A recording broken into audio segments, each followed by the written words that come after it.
আন্তর্জাতিক গণতন্ত্র দিবস আজ বিশ্বব্যাপী পালিত হচ্ছে আন্তর্জাতিক গণতন্ত্র দিবস।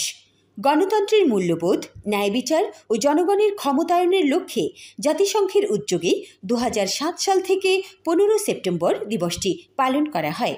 বাংলাদেশেও বিভিন্ন রাজনৈতিক দল নানা কর্মসূচিতে দিবসটি পালন করে আসছে। গণতন্ত্রের চর্চা ও প্রসার নিশ্চিত করা, জনগণের মত প্রকাশের অধিকার রক্ষা করা এবং আইন ও মানবাধিকারের প্রতি শ্রদ্ধা জ্ঞাপনে জাতিসংঘ সদস্যভুক্ত দেশগুলোতে এ দিবসটি পালনে গুরুত্ব দেওয়া হয়।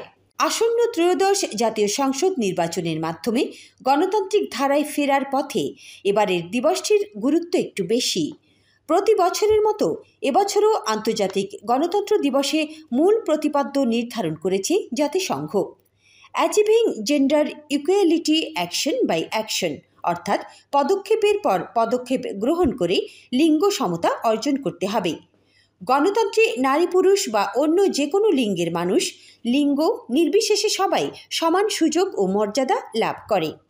জাতিসংঘের মতে গণতন্ত্র এমন একটি শাসন ব্যবস্থা যেখানে নীতির নির্ধারণ বা সরকারি প্রতিনিধি নির্বাচনের ক্ষেত্রে প্রত্যেক নাগরিকের সমান অধিকার আছে।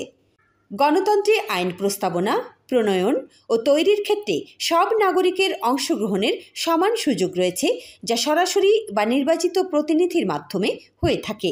গণতন্ত্রের অর্থ জনগণের শাসন। দিবসটি উপলক্ষে দেশে গণতন্ত্র পুনঃপ্রতিষ্ঠায় সবাইকে একযোগে কাজ করার আহ্বান জানিয়েছেন রাজনৈতিক নেতৃবৃন্দ।